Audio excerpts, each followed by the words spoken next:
ये काल के लोक में इसलिए आए थे कि एक तो इस तत्व ज्ञान का प्रचार करें। अब ये तत्व ज्ञान परमात्मा ने 600 वर्ष पहले लिपिबद्ध करवा दिया था और उसमें स्वयं परमेश्वर ने एक भूमिका करके दिखाई थी कि मेरा भक्त यदि गरीब से गरीब भी होगा और मर्यादा में होगा, मैं उसके साथ रहूंगा जो मेरे वचनों का पालन करेगा। कैसे रहूंगा? जैसे कबीर परमेश्वर जी एक चुलाहे का कार्य करते थे, एक गृहस्थी की भूमिका कर रहे थे। हालांकि वो बाल बच्चेदार नहीं थे, उनके कोई पत्नी नहीं थी, लेकिन फिर भी परिवार था। मुंह बोले माता पिता जिनको कमल के फूल पर परमात्मा प्राप्त हुए थे, नीरू और नीमा, और दो, एक लड़का एक लड़की। एक लड़का मृत शरीर, एक लड़का जो मृत्यु को प्राप्त हो चुका था 12-13 वर्ष का, और वो जल प्रवाह कर दिया गया था। और शेख तकी नामक एक अनाड़ी पीर की फड़क निकालने के लिए परमात्मा ने वो मुर्दा जिंदा करके वो बालक अपने साथ रखा था बेटे के रूप में। ऐसे उस शेख तकी पीर की लड़की मर गई थी, उसमें कब्र में दबा रखी थी। कब्र फुड़वा के परमात्मा ने हजारों लोगों के सामने वह जीवित करी थी और हजारों व्यक्ति परमात्मा के शिष्य बन गए थे उस करिश्मे को देखकर। तो वह 12-13 वर्ष की लड़की परमात्मा के साथ बेटी के रूप में रही थी। ऐसे घर में 5 सदस्य थे, खुद मालिक, माता पिता, मुंह बोले, और बेटा बेटी धर्म के, वचन के। तो वो एक गृहस्थी की भूमिका परमात्मा ने निभा के दिखाई, क्योंकि हमारे को इतना अज्ञानी बना रखा था। ये जो संत ऋषि बने फिरे हैं, घर छोड़ दे हैं, वो नो कहें गृहस्थी थोड़े पार हो सकते हैं। जो घर छोड़ गया बस वो पार होगा। तप करे, कठिन साधना करे, मुंड मुंडाले का कति जटा भारी रखवा ले। परमात्मा कहते नहीं, मुंड मुंडाले चाहे जटा रखा ले, जब तक आप सत भक्ति नहीं करोगे पार नहीं हो सकती, आपका कोई ठिकाना नहीं। तो परमात्मा ने वो लीला की थी एक बहुत गरीब व्यक्ति की। सारा दिन कपड़ा बनते थे और उस कपड़े में से जो भी कमाई होती थी, हफ्ते में जो बनकर तैयार होता था, जो भी उससे सेल करते थे या उस कमाई की, उस कपड़ा बुनने की जो मजदूरी होती थी, उससे जो खाने का एक हफ्ते का राशन आवश्यक ले आते थे, बाद जो शेष बच जाता था उसका धर्म में लगा देते थे, धर्म यज्ञ कर देते थे और हैंड टू माउथ रहा करते थे। और साथ में ये प्रचार किया करते थे इन मुल्ला और काजी और उन नकली पंडितों की जो है उनके द्वारा दिए हुए ज्ञान की धज्जियां उड़ाया करते थे, उनके अज्ञान का पर्दाफाश करते थे। परमात्मा के सामने कोई भी नहीं टिका। और ज्ञान सब ज्ञानड़ी ये कबीर ज्ञान सो ज्ञान, जैसे गोला तोब का वही करता चले मैदान। कबीर परमेश्वर का ये तत्व ज्ञान ऐसा है जैसे तोब के गोले ने जहां ठोक दे वहां किलों को ढा करके प्लेन बना देता है। ऐसे ही काल के अज्ञान के किलों को ये परमात्मा का तत्व ज्ञान तोब के गोले की तरह उड़ा रहा है।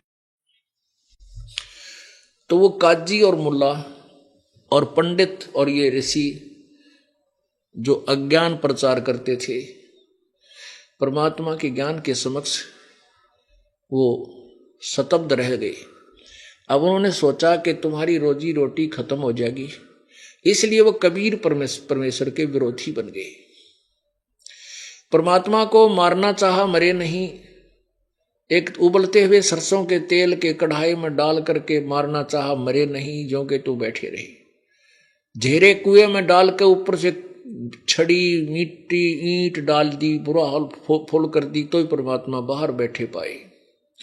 जब उन्होंने देखा कि ये किसी प्रकार भी ना तो ज्ञान से हार रहा है और ना ही ये मारे से मर रहा है, तो उन्होंने फिर एक मीटिंग करी कि एक ऐसा काम कर दें कि यो घर छोड़ कर भाग जा, इस नगरी ने त्याग दे, इसकी इतनी बेइज्जती करवा दो। उन्होंने क्या किया कि चिट्ठी लिख कर पूरे देश विदेश में, पूरे हिंदुस्तान में बहुत दूर तक भेज दिया, संतों के पास, मंडलेश्वरों के पास। पहले क्या होता था, एक एक संत 500-500 चेले रखा करता, 100-100, और वो जमात बनाकर चलता फिरता था। धार्मिक लोग थे, जहाँ भी वो मंडली आती थी लोग सेवा करते थे, पूजा करते थे, धन देते थे। उनकी कमाई के साधन बना रखे थे उन नालायका ने, भक्ति तो थी नहीं। तो उन सब के पास चिट्ठी लिख दी कि कबीर पुत्र नीरू और इस दिन से प्रारंभ करके 3 दिन तक भंडारा करेगा और मोहर असरफी ऊपर रख कर देगा। एक दोहर देगा, दोहर माने कंबल, जैसे आजकल ये सुंदर कंबल चल रहे हैं ना, बड़े गरम गरम से, ये विलायती से। तो उस समय दोहर जो होती थी, दोहर ऐसी सुंदर, इतनी कीमती होती थी वो। उसमें लिख दिया कि प्रत्येक संत और जो भी उसका शिष्य आएगा उसके ऊपर एक असरफी वर्तमान में सोने की 5, 10, 14, 15 हजार की है। तो एक असरफी मोहर और एक दोहर, जितनी बार खाना खाओगा उतनी बार देगा। यानी एक दिन में 2 बार रोटी खाई जाती, 2 बार ही ऐसे देगा और 3 दिन तक भंडारा चलेगा। और सभी आना अपने शिष्यों के समेत। अब ये पहुंच गई चिट्ठी, झूठी चिट्ठी डाल दी निकम्मा ने कि इसके पास कोई खान पीन होगी नहीं और वो आएंगे लोग, इसने कूट छेद कर भगा देंगे यहाँ से, आप भाग जाएगा। अब वो चिट्ठियां पहुंच गई उन मंडलेश्वरों, साधु संतों के पास, इन त्रिगुणमयी माया के उपासकों के पास। तो उस निश्चित एक चिट्ठी भेज दी सिकंदर लोधी के पास, बनारस से दिल्ली में, जो दिल्ली का बादशाह था। सिकंदर लोधी परमात्मा के चरणों में लग चुका था, उनका शिष्य हो गया था। सिकंदर लोधी को एक भयंकर जलन का रोग था जो किसी भी साधना से, किसी भी ट्रीटमेंट से ठीक नहीं हुआ था। कबीर साहब ने अपने आशीर्वाद से सप्रस मात्र से ठीक कर दिया था। और भी बहुत से उसके सामने करिश्मे मालिक ने दिखाए थे, जिसके कारण सिकंदर लोधी हृदय से मान चुका था ये परमात्मा आए। उसके पास भी एक चिट्ठी लिख दी कि कबीर भंडारा कर रहा है और मैं भंडारा कर रहा हूं कबीर जी की तरफ से। और सिकंदर लोधी से कहा कि आप मेरे शिष्य हैं, आप अवश्य आइएगा। अब शेख तकी जो उनका धार्मिक गुरु था सिकंदर लोधी का, वो कबीर साहब से बहुत ईर्षा रखता था। उसने जब पता सलाह तो उसकी माएँ थी, उसने सिकंदर लोधी से पूछा कि तेरा गुरु वहाँ भंडारा कर रहा है, तो आप चलोगे क्या नहीं? सिकंदर बोला कि ये कैसे कह दी, मैं ना चलूंगा, मैं अवश्य चलूंगा।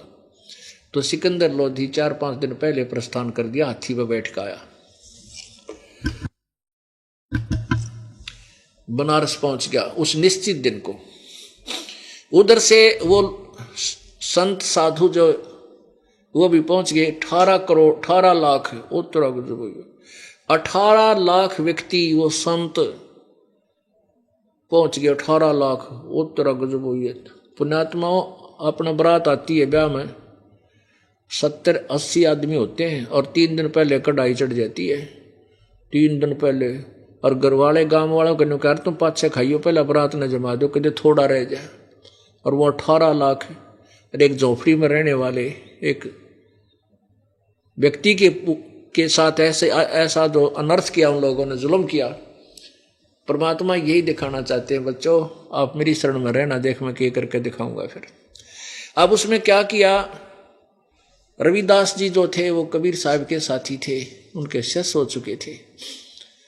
ज्यादातर वो दोनों निकट रहते थे क्योंकि और पंडितां और धार्मिक लोगों से उनकी राशि मिला नहीं करती, विचार विपरीत थे।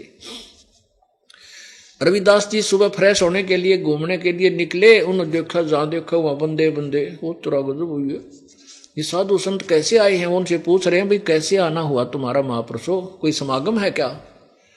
तो वो पूछते हैं कि काशी वालों तुम कौन सी दुनिया में रहते हो, तुम्हें नहीं मालूम? रविदास जी बोले, भाई नाम ने तो कोई ऐसा सुना नहीं कि कबीर भंडारा कर रहा है और 3 दिन का भंडारा है भाई, आज से प्रारंभ होना है, आज से प्रारंभ होना है। कौन कबीर? कि वो नीरू पुत्र न्योकन थे। अब रविदास जी तो स्तब्ध रह गए, तेरा गजब हो, गुरु जी ने मेरा जिक्र भी नहीं कर रखा, कोई बात होती तो चर्चा चाला हो। तो उसने पूछा भाई तुम्हारे, वो जान गया कोई जालसाजी है किसी ने कम्या की, झूठी चिट्ठी पाऊंगी है। रविदास जी ने पूछा कि दिखा कोई पत्थर है तुम्हारे पास, कहाँ ये रे। अब रविदास जी ने देखा, जो भी कहे हमारे पास चिट्ठियां हैं वैसे नहीं आते हम, पूरे शिष्यों के साथ, देख ये लिख रखा है। अब रविदास जी कित का फ्रेश हुआ था, उल्टा आ गया, वापिस आकर कबीर जी के पास पहुंचा, परमेश्वर के पास जाकर कहा प्रभु आज तो बात बिगड़ गई। परमात्मा जानी जानते हो, जाने थे पर जान बौड़े बनना पड़ता है। कहने की क्या बात होगी भगत। रविदास जी ने बताया परमात्मा लगभग लाखों लोग आए हुए हैं, कई लाख लोग आगे हैं और आपके नाम की झूठी चिट्ठी डाल रखी, कबीर भंडारा देगा और मोर एक दोहर यानी एक कंबल और एक असरफी, जितनी बार खाना खाओगे उतनी बार दान करेगा। अब इस लालच में दुनिया टूट कर पड़ गई, बहुत ये स्वार्थी संत आए हुए। कबीर परमात्मा बोले कि भगत आजा बैठ जा और भीतर तो सांकल डाले अपनी कुटिया के वजन कर। इस आपत्ति न वो टालेगा जिसकी शरण में हम पड़े हैं। आप पे आरती आप पे साजे, आप पे किंगर आप पे बाजे, आप पे ताल झां झनकारा, आप नचे आप देखना रहा। परमात्मा आप पे सारी लीला कर रहा है, आप ही भगवान है, आप ही एक दास की भूमिका कर रहा है कि बच्चों तुम नो रहना मेरी शरण में, फिर देखना मैं कैसे डूडा ठाऊंगा। अब वहां बैठ के चुप करके कि भजन कर माला ले ले, आपत्ति में भगवान याद करते, वही हमारी आपदाओं को दूर किया करता है। और आज की रात पूरी होने दे, रात में मैं भाग जाऊंगा अपने माता पिता बच्चों को लेकर के, हैं किस पे लेंगे भंडारा, ये बस आज का दिन पूरा होने दे और दरवाजा मत खोलना। उधर से परमेश्वर ने क्या किया, अपना ही अन्य रूप धारण किया, सतलोक में पहुंचे अपने निज घर में, अपने देश से। वहां से 9 लाख बैलों के ऊपर 9 लाख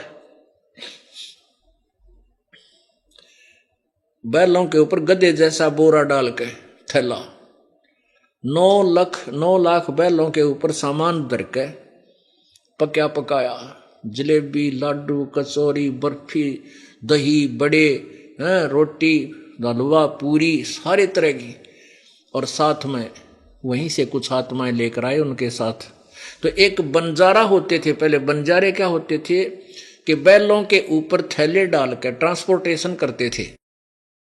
ट्रांसपोर्ट का उसमें यही मीडिया था, माध्यम था कि बैलों के ऊपर किसी मंडी से खांड भर लाते 100-150 बैलों के ऊपर, तो उसमें दूसरी में वहां बेचकर वहां दूसरी वस्तु ना होती थी, दूसरी में से वहां से भरकर ऐसे, तो वो बंजारे बनज करते थे, सौदागर होते थे। ऐसे एक बंजारा रूप बनाया परमात्मा कबीर जी ने स्वयं, और केशव नाम धर लिया अपना कि मेरा नाम केशव है। और साथ में हजारों की संख्या में वो सतलोक से आए भांस आत्माएं, वो बंजारे यानी व्यक्ति जो सेवादार बन के आए। और वहाँ काशी के चौपड़ के बाजार के अंदर बहुत बड़ा क्षेत्र था, पहले खाली स्थान था, वहाँ पर तंबू ला दिए, बंदी छोड़ दें, और उन तंबुओं के अंदर न्यारे न्यारे आइटम, एक में कचौड़ी, एक में पूरी, एक में हलवा, देग के देग भर दिए ठाडे। और वो जो बंजारे आए थे वो लग गए उनको रोटी राम खिलाने, पूरी राम हलवा राम, और जय जयकार होगी। अब जो भी खावे उंगली चाटता रह जावे, होए होए, और गुणगान करे रहे, धन्य है कबीर की, धन्य है कबीर ने मौज मचा दी। और वो केशव ने उनको कह रखा कि जो भी रोटी खा के उठे एक दोहर और एक मोहर असरफी साथ देना, और वो बांट रही है। जय जयकार हो रही, कबीर भगवान, कबीर व भंडारा हो तो कबीर कैसा करे, कबीर जैसा करे, भाई बड़ा भगवान आत्मा, भाई बहुत बड़ा सेठ है। अब उधर से सिकंदर लोधी पहुंच गया भंडारे में। अब भंडारे में जब पहुंचा, शेख तकी ने तो सोची थी कबीर तो भाग्या होगा और वो लोग गाड़ देते पाओगे जिनकी चिट्ठी गई है, और इस सिकंदर लोधी की आस्था कबीर जी से हट जाएगी और यो मेरा पक्का पुजारी हो जाएगा। और जब जाकर उस सिकंदर लोधी के साथ वो पीर भी आया था शेख तकी, जब उसने देखा वहां तो भंडारा के कमाल माच रहा है, वो तो हद हो रही है, तो वो तो बैठ गया कलेजा पकड़ के, अकर तेरा गजब हुई है, इतना गजब का भंडारा क्यों कैसे दे दिया उस एक टटपुंजी आदमी ने, गरीब व्यक्ति ने। अब सिकंदर लोधी ढूंढ रहा है भाई कबीर साहब कहाँ है। तो वहां के लोगों ने बताया कि हमने बेरा ना कबीर कहाँ है, पर एक सेठ बैठा है इस तंबू में। वो सिकंदर लोधी उसमें गया, उसने पूछा आप कौन है। सिकंदर लोधी ने पूछा आप कौन हैं? कबीर साहब के क्या लगते हो? तो केशव रूप में खड़े भगवान हुए और कहा राजन मैं कबीर का मित्र हूं, पगड़ी बदल यार हूं। उसकी मेरे पास एक संदेशा गया था कि एक छोटा सा भंडारा करना है, कुछ सामान लेते आइएगा। और वो शेख तकी जिसने सारा षड्यंत्र रचा था, उसने जब ये सुना कि इसने तो छोटा सा भंडारा कह रहे हैं, उसके तो और तनवन में आग लागी, रतरा गजब हुई हो। सिकंदर लोधी ने कहा कि वो कहाँ भगवान कहाँ है, मैं उनके दर्शन करना चाहता हूं। तो और भी व्यक्ति कहने लगे हाँ हम भी उनके दर्शन करना चाहते हैं जिन्होंने ऐसे ठाट कर रखे हैं, इतना बढ़िया भंडारा दिया है। तो सिकंदर लोधी कहा मैं जाता हूं। तो दोनों पता चला कि वो तो अपने घर पर विराजमान है। अब केशव रूप में विराजमान परमात्मा केशव बंजारे रूप में कहता है कि उस परमेश्वर को आने की यहां क्या आवश्यकता, उनका दास जो बैठा है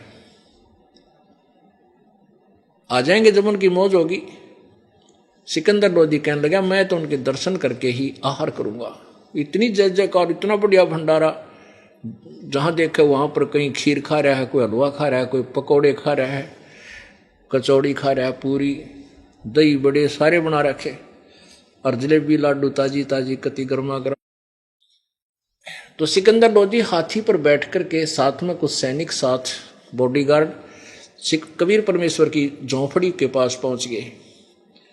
और वहां जाकर के सिकंदर लोधी नीचे उतरा और कुंडी खटखटाई, पीछे से दरवाजा खटखटाया कि दरवाजा खोलो कबीर जी, दरवाजा खोलो प्रभु। अब रविदास जी कहने लगे परमात्मा ये तो यहां भी आगे दिखा है। कबीर जी बोले तू बोलना मत, चुप करके बैठा रहा, आप चले जाएं कुआड़ पीट के। तब सिकंदर लोधी ने कहा कि प्रभु आपका दास सिकंदर आया है दिल्ली से, आपका दर्शन करना चाहता है। सिकंदर परमात्मा ने कहा कि राजन मैं दरवाजा नहीं खोलूं, इन तो हद तो बात कर दी मेरे साथ। अन्य दिनों तो मेरे साथ बदतमीजी करते ही थे, और आज तो ऐसा कर्म कर दिया कि मैं इस काशी में नहीं रह सकूंगा और रात को भाग जाऊंगा। और मैं दरवाजा नहीं खोलूं राजन, वो तेरे साथ साथ वो निकम्मे भी आ जाएंगे यहाँ पर। और मेरे पास खाने को तो मुश्किल से आहार थोड़ा सा बचा है, मुश्किल से अपने माता पिता और इन बच्चों की परवरिश कर रहा हूँ, और उन्होंने झूठी चिट्ठी लिख दी है राजन, और लाखों लोग आ गए हैं, मैं कहाँ से आहार दूंगा। सिकंदर लोधी ने कहा कि प्रभु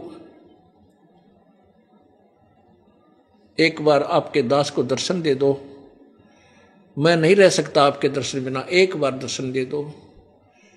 सिकंदर परमात्मा बोले खोल दे रविदास, भगत नाण दे भीतर, अंदर आने दे।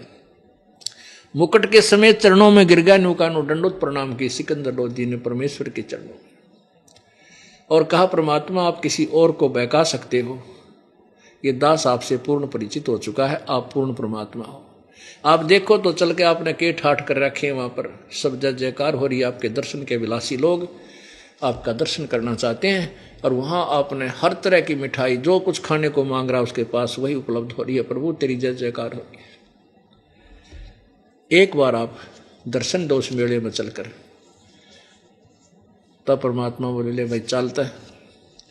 अब ज्यों ही कबीर परमेश्वर अपनी कुटी से बाहर आए, आसमान से परमात्मा के ऊपर फूलों की वर्षा होने लगी।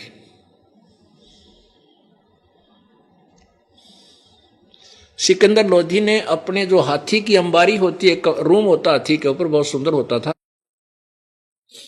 उसके चारों पल्ले ऊपर न उठवा दिए, खाली अंबारी रहेगी, ऊपर छत जैसे छतरी सी होती है ओखा टाइप,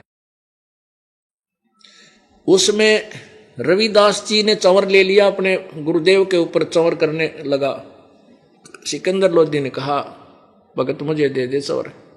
आप तो रोज ही सेवा करते हो गुरुदेव की, आज मुझे सौभाग्य मिला है मैं भी सेवा कर लूं। सिकंदर लोधी ने रविदास जी और कबीर जी को हाथी पर बैठाया, स्वयं भी बैठे, और कबीर परमेश्वर के ऊपर अपने हाथों से सिकंदर लोधी दिल्ली का बादशाह सेवा कर रहा, चंवर करता हुआ, और उस मेले में आ गया जहां पर भंडारा चल रहा था। अब लोग पूछ रहे हैं वो कौन सा है कबीर?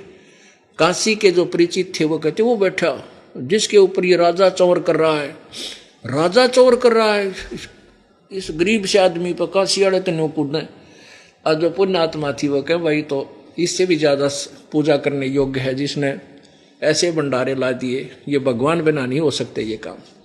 तो कुछ पुण्यात्मा थे उनमें साधु संतों में, वो कहते थे तो भगवान से भाई ऐसे भंडारे हुआ करेंगे, गिरी तुम बताओ इसके खान नवी दाने को ना यहाँ ठाठ कर रखे।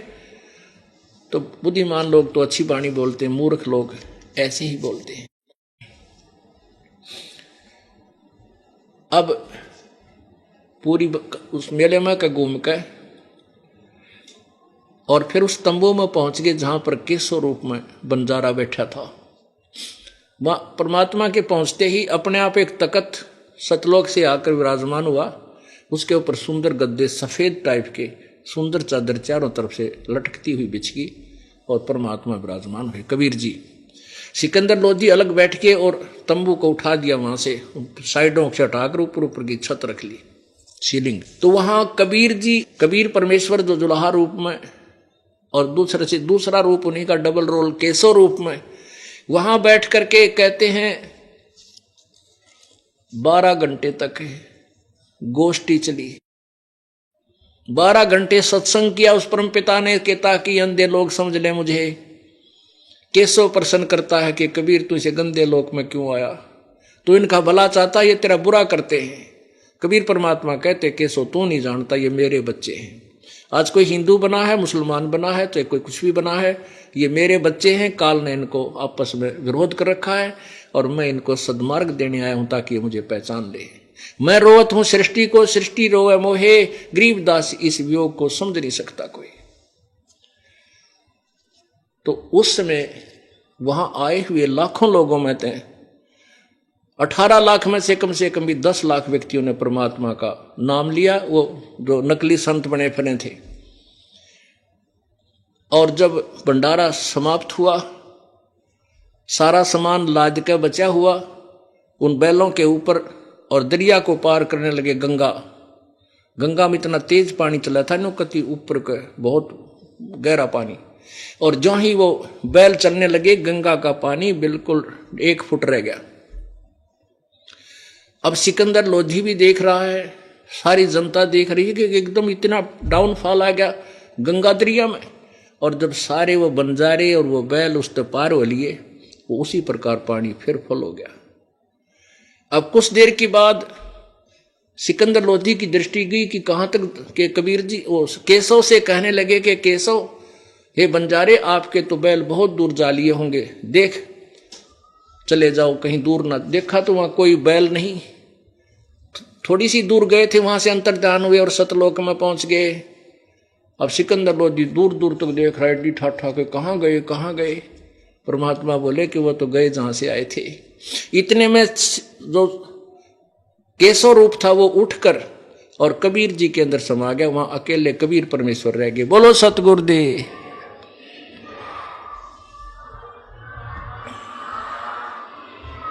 सत साहिब।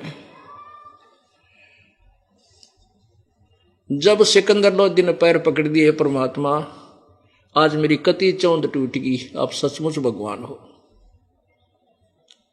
पुण्यात्माओं, परमात्मा हमें उदाहरण देकर समझा कर गए हैं कि साईं इतना दीजिए जिसमें कुटुंब समावे, हम भी भूखे ना रहे, अतिथि ना भूखा जावे। अब 18 लाख अतिथि आगे 3 दिन के खागड़े और 3 दिन छका दिए परमात्मा ने। जो ऐसा भोजन कोई करा नहीं सकता अतिथि को जो परमात्मा के, यानी हम अब वहां परमात्मा आप ही भूमिका कर रहे हैं एक अच्छे भगत की, कि आप ऐसे भगत होगे तब भगत परमात्मा आपके गणा निकटाओगा।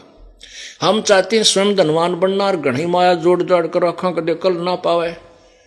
कहते मेरी शरण में आकर तू भूल जाए इन बातों ने, कहते कल्पे कारण कौन है, कर सेवा निकाम, और फल इच्छा मन इच्छा फल देऊंगा जो पड़े मेरे ते काम। कि तेरी कल्पना से क्या बनेगा नालायक, तो निष्काम भक्त कर सेवा मेरी, कर भक्ति साधना करता रहे, और जब धनी का काम पड़ेगा ना, जब देखिए तेरे आगे क्यों कर खड़ा पाऊं। तो यहां धनी का काम था जो परमात्मा के ऊपर आपत्ति आई, वहां परमात्मा पे आपत्ति नहीं, एक भक्त पे आपत्ति आई, कबीर पे। अब मालिक स्वयं भूमिका कर रहे थे एक अच्छे भक्त की, कि तुम इसे अच्छे भक्त बनोगे, मालिक पर पूरा विश्वास रखोगे, सच्ची श्रद्धा से भक्ति करोगे, और घनी माया के पास ना भागोगे, या माया तुम्हारे पीछे भागेगी। फिर तो पुण्यात्माओं, कुछ दिनों के बाद आपको ये ज्ञान हो जाएगा कि मांगू, और मालिक फिर मांगने की जरूरत ना पड़े, आप पर ठाठ करें पाओगा। तो ऐसे हमारी रहनी और करनी होगी, तब परमात्मा आपके कल्याण करेगा। बोलो सतगुरुदेव सत साहिब।